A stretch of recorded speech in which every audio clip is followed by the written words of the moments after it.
Okay, we got politics in high school football. Has it led to a transfer portal mentality? So, I can talk about this just more, but it's in my observation. Politics in high school football is a topic all in itself. But for the purpose of this discussion, we're talking from the aspect of all the best players don't play. And if I'm a competitor, I don't necessarily have a problem with not playing if it's being proven to me that I got work to do, that I'm not good enough. The guys in front of me are the cooking guys. I can't do anything with them. I'm in practice. I'm not performing. I'm dropping balls. I don't have a problem with that. But when I know I'm the best player on the field and I'm not playing, and I go to the coach and I'm asking him, I don't get enough. I don't get a good explanation of what I'm doing wrong. And even when I correct it, then there's still another reason. Then I start to wonder if there's something else at work, or something else at work. And I feel like what's happening is you look at it now, and we all know parents are getting involved and getting upset and all those type of things. And what's happening, I'm seeing now, it's just like, well, fine, I'll just leave. And they may not even wait till the end of the year. Right. It could be 3-4 games in. I'm gone. I'm going over here.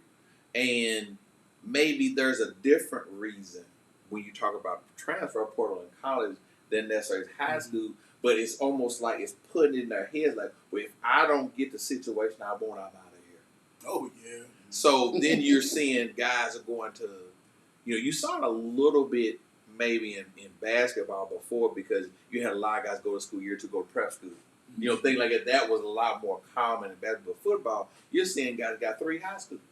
Yeah. They've been to 3 high schools in that time. So then when they go, and of course we complain about the transfer portal and how we can't always even relate to your team that you pull for because every year 30 of them are leaving. Right. But it's like we're to a certain degree, maybe this is feeding into that mentality where I had 3 high schools. I didn't have 3 colleges. Right. That don't mean nothing to me. I'm doing what's best for me. And that's totally fine. But when we complain about the transfer portal in college, I just like to make sure we have the context that a lot of those guys are coming in with loyalty is not top priority. Right. Not even near. So my question is almost like, okay, so if we feel like we want to do something about the transfer portal, don't we have to do something about the high school too? And make people start to feel like, hey man, I have a future at this place, as opposed to instant gratification mentality seems to be taking over. Yeah. Like, I get that, and it makes sense. I guess my only question would be, at the high school level, parents.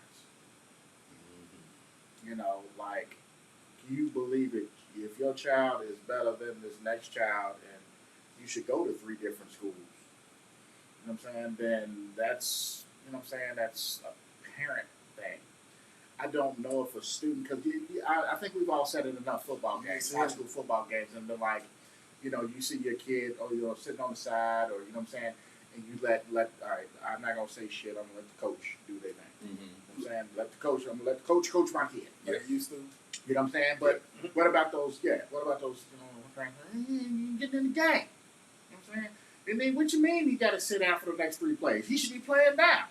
You know what I'm saying? And you know what I'm saying? So, and then I think that probably a little trickle down to the kid. Yeah. And so then it's like, okay, well, we're going to go to this other school.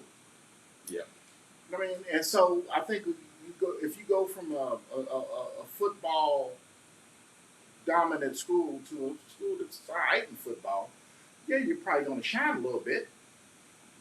You know what I mean? Because you're not playing with these kids here. Yep. And that's the point. Yep. Yep. I just think you hit it on the head because truthfully, let's be honest, high school stuff stems from the parents. And so a lot of these parents from Little League is talking too much, trying to be coaches, just so their kid can play.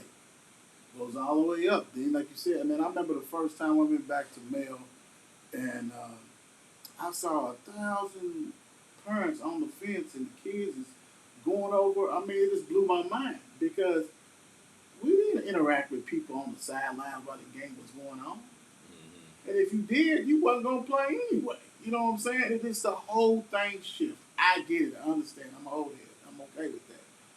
But it's the parents. I think Little Johnny's better, and that's why you see Little Johnny go to Jeffersonville. Yeah. Then Little Johnny balls in Jeffersonville, but maybe still ain't getting the looks.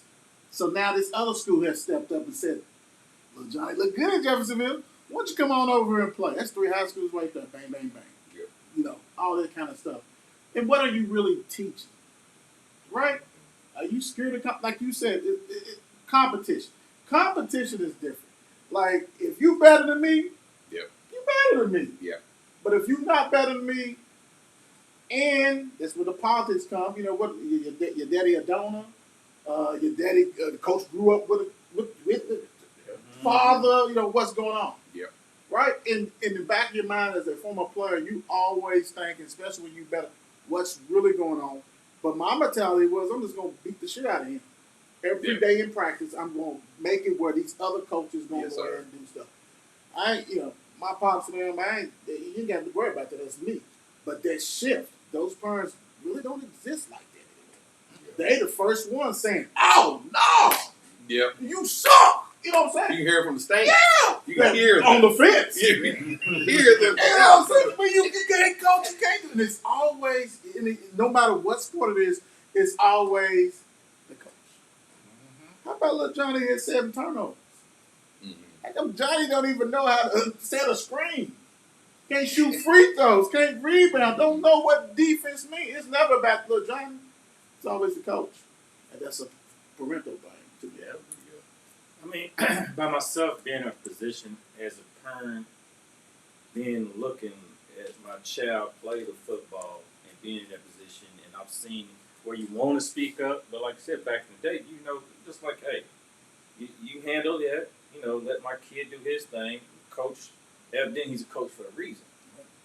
But then I've seen on the other aspect, like I said, not saying nothing and thinking about where, oh, I should have said something, as in what this coach is doing, and you see something's not right, and you go with, but I'm not going to say nothing. I'm not going to step on no shoes, no toes, no nothing, but I'm just going to let everything play out. So I've been in that and looked at it. I think I should have turned and did something and said something when this stuff was going on. But, you know, it is what it is. Because we look at, like you said, Johnny, when people are looking at it like, you at the games and wait for your kid to do this and this and this, and he's not on the field. But you ain't in practice. You don't see how Johnny practices. Right. You don't see how he likes to days going to practice, and he ain't like that. I've been actually told at one point, not to bring people up, but told that, you know, the coach ain't doing, you know, the coach is not liking me or stuff like that. And so I made a trip, as in, this is back in university days. So going to college and, you know, you thinking college coaches and all the assistant coaches and hear stuff like that. And then you hear about what your kid's not doing. Right. Because you want to keep, you know, the kid ain't going to always keep it real with you. He definitely, and you up there trying to place him in, you think, the better position for him. Right. But at the same time, this kid's waking up, going to practice late, missing practice, doing like I said, kids ain't going to tell you what they not doing. Right. But, you know, I actually had a child that went to 3 different high schools. Right. But at the same time, you know, we look at it, is it because sometimes it's a different situation. Sometimes they move and can't get to the same. Right. Can't go to the same. Right. You know, you don't know how that kid might have been, you know, with a split household. True. And it's how it goes like that. But at the same time, you see these parents. It's a lot of the parents, though, these days. And you see them thinking their kid is just so much better than everybody else. And this and that. And, like, they can't take criticism. True. And, you know, even the parent can't take criticism on a child. I mean, if your child ain't doing as good as they was last year and good as they getting talked about and everything else, suck it up. Child just has performed. Child has to get out there and prove himself and be able to practice, and he shouldn't have to go certain places and this and that. But, you know, it's so hard these days. Like I said, it goes, like we already pointed out, it's all on the parents and how they act these days. Because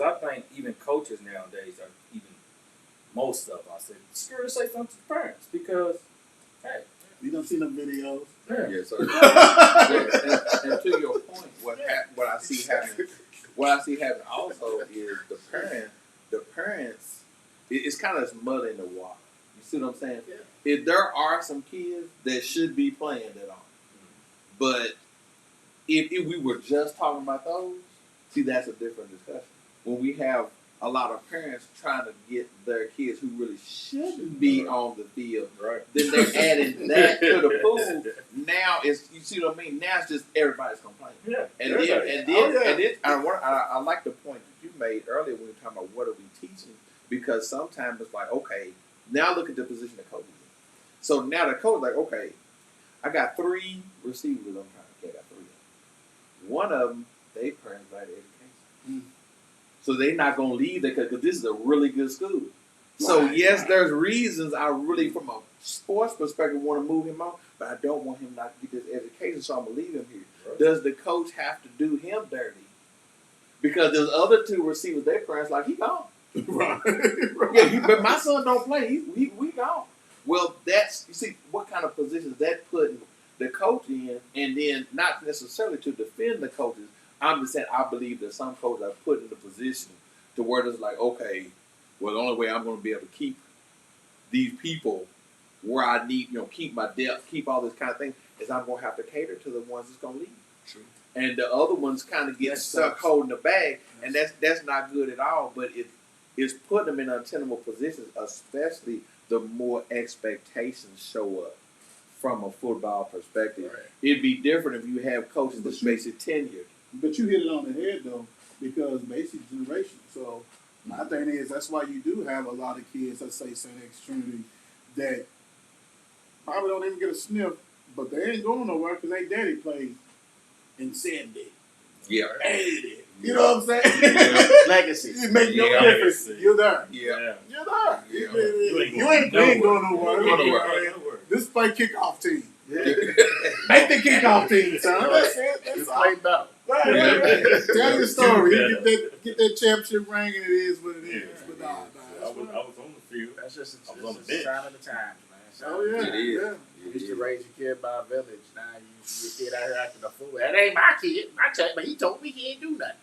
Wow. So yeah, it's just the way it Or- is now. Don't say nothing to my kid. That's my kid. Don't Yeah. you say nothing. So it's I like, say I talk to him. yeah, they crazy. Right. Anything else, man? What we got? We just downing it or what? What we doing? I mean, I think, we're at the point of we've already got to the down point. I'm already at the point. Yeah. Somebody's already.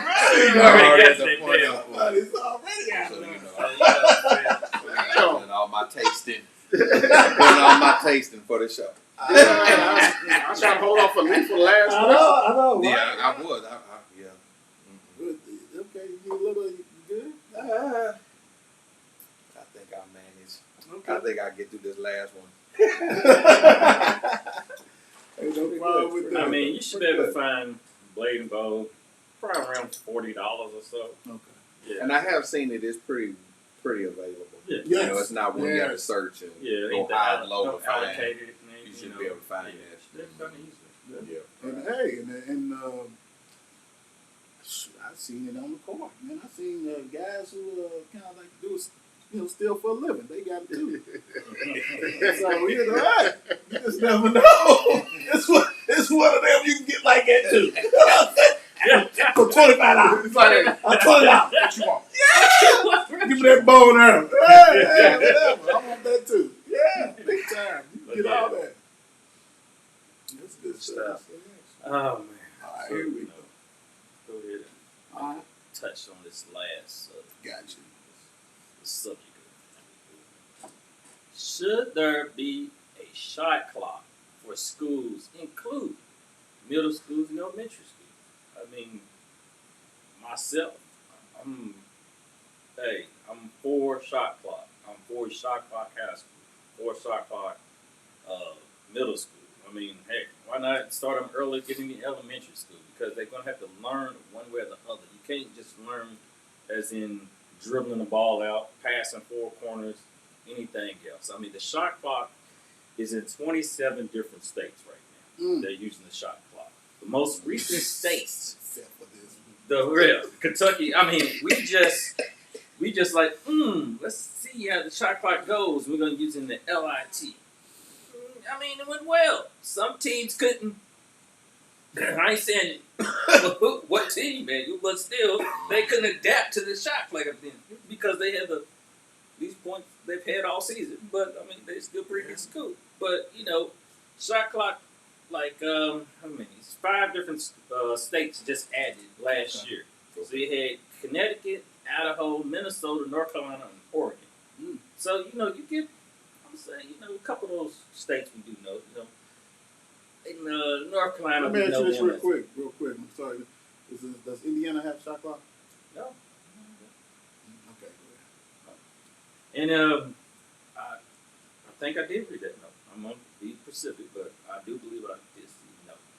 But you think the people look at it as in the cons of it, as in the cost. It's cost efficient for the schools. That's one thing. I think that's just an excuse because if you can put up a whole football field Right. for several schools all over just the county, Every school. every school, Getting it. you get a whole. The range from I was looking up $25,000 to $5,000, $2,500 to $5,000. That's the cost. For the You know? shot clock in. Yeah, for shot clock. Because you're thinking about includes electrical work, upgrading equipment, and things like that. Positioning, put in the wall mount, wherever you're gonna put it. But if y'all can do what y'all been doing, if y'all can use some of this money where y'all got, Right. and this would just change the game. It would get them better prepared, I would believe, for the college game and having coaches. It's a little bit more coaching to them. Right. I mean, yeah, why not? And they were saying, you look up about it.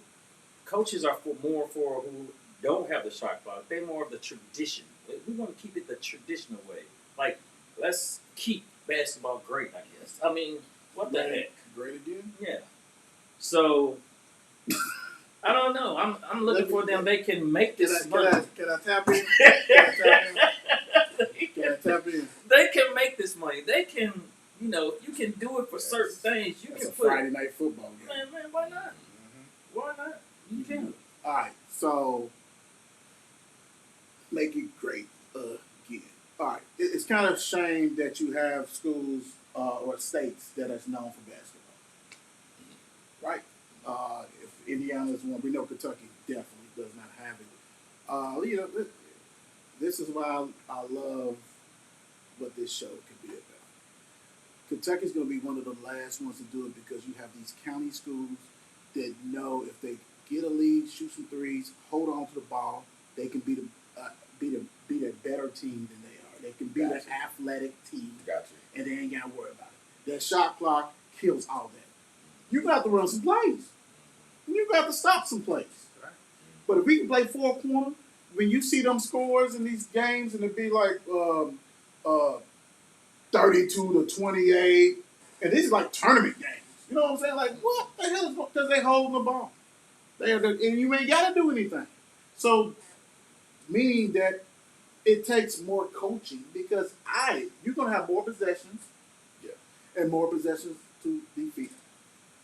But to me, I'm not sure. Like I said, the inferior team is going to do that so they can go ahead and just like hold the ball. And it's not basketball, but that gives them a chance to win a state championship. And if they know that shot clock's gone, they ain't got a chance. Let's keep it 100. You gonna have to go. Let's go. That's when you see the 6'8", 300-pound center. You got to get up and down that floor now. You know what I'm saying? And he's probably gonna foul more. You know what I'm saying? It's all there's just so much. So to me, I just think that's what everything's changed. Yeah. To me, I think that's the main cause for Kentucky. To me, We're just looking this up real quick. I mean, Indiana is going to install the shot clock. Good. In 26, 27 years. good. And I hope Kentucky's doing it, but I bet you Kentucky will be one of the last ones because make basketball great. Especially in the cameras. Yeah. That's what it's Right. That's who's voting against it. Right. The counties. Right. Well, I feel like too, it's there's the preparation for the next level versus participation trophy mentality also. Mm-hmm. You know what I mean? Like, to your point, if we are having to really run offense and really, it's going to expose some things from a talent disparity Big time. perspective, and it's kind of like, well, do we want to move to a system where maybe these guys that can get at least a little bit of clock, or once we start being more concerned, not so much concerned with we're trying to train guys for the next level, but there's definitely something you're not training them for when you don't have it, because they're used to being able to stand out there. They're used to being able to just hold the ball and not have to, do you have to break a press? Right. Or do you have plenty of time? Those types of things, guys who are looking to go to the next level are not getting them extra reps and that extra mental exercise support when they're going to the next level. It's a bigger learning curve. And why they out of shape? They ain't used to doing all that. Bad enough the court is smaller anyway, but we ain't running them down. We ain't got that many possessions. 60-some possessions, we do 30, 20, whatever. Yeah. Right. But to the question, I mean, I think you should be in elementary schools? No. I feel like you're just still learning. We're not at prep yet. We're not prepping yet. Yeah. This is More really fundamental. now More fundamental fundamental. and participation, just allowing them to get the reps, start Exactly. getting the reps in. Oh, middle school should. Yeah, middle school. Because they in AAU. But I mean, don't get me wrong, it's AAU in elementary, but not like that. But I also feel like if it's going to be a 30-second shot clock in 35. high school, it should be 35 or something like 35. that. Agreed. A little longer. Agreed. Yeah. You know what I mean? a But little longer. but it's definitely it'll change definitely the whole game. You know what I'm saying? Again, you'll definitely see, like you were saying about the talent disparity of a lot of different things, because like I said, county schools would be like, you know what I mean? We're up by 4, and I know that's how we have to shoot this ball. At all. Yeah. Ever. And I can't necessarily blame them 4 quarters. because they know year over year what's the likelihood that our talent level's gonna stay. Right. Because a lot of times, even when you do have county school, you see this in football as well. A lot of times you see, this team full of seniors, and they all played all together. They played real well. They know each other. Yeah. And then, okay, we had a great year, but next year is coming. Horrible. 2 years is 2-3 years is coming, and now we're back to just trying to cobble it and piece it together, and we really need that opportunity to be able to, okay, we got here, let's just hold on to this ball, let's see if we can get it down to the end, maybe the end of the fourth quarter, maybe get a shot, or we're a better free throw shooter than you all, we just hold this ball. So I mean, I don't blame them, but I definitely think that we're doing, as a basketball, to your point, as a basketball state, a state that loves basketball, Kentucky in particular, doing ourselves a disservice by not preparing our guys for the next level, by not putting, it's such a key element. People don't think about it. The game you watch on TV would be completely different. Yeah. From a college pro, take that shot clock away, it's completely different. Right. Oh, yeah. I mean, And I love, real quick, and I do like how you said, like, basically, like elementary, I think we all can agree that should be more fundamental type stuff, getting them, teaching the game and all that kind of stuff. That makes sense. Instead of them hurrying this stuff, it's really going to look a mess. You know that video, man, what is this? Like, yeah, so no, I agree with that. Go ahead, Don. I mean, I'm just saying, because you think about it, you get some of these top players, or even players that have been playing in high school and middle school. AAU, they use shot clock. Yeah. So why not install it in the high school? Why not install it in the middle schools, as in they have to get used to, or half of them are already used to using the shot clock. So they loving that. Let's be real, and this is go off of this. Before we end this is go off of that. Why you think that most of these kids value AAU more than they do high school? Because it looks like something they're gonna be doing on the next level. Yep. Everybody's not doing championships. It's only one team doing championships, right? But these guys would go and mortgage homes Yes, sir. for these AAU. Yes, Because sir. they know they're probably going to have a hell of an opportunity to go to the next level, be seen, and know what they're doing more than anything. You know what I'm saying? Yeah. And it is what it is. Big time. All right. First is a wrap, but the thing about it is, we want to make sure we cover everything, and we're going to be giving it to you guys. It's raw and uncut like we always do everything. Shavlin, where's Granny at, man? Okay, so Here's for Granny. there we go. There we go. This for Granny. There we go. Granny. Right. Small that cinnamon in. Almonds and stuff. Pinewood. All right, thank you for joining Bourbons with a splash of sports. And y'all know how we do. We're gonna be giving this to you guys twice a month, all that good stuff. So God bless. We out. Stay tuned. Peace.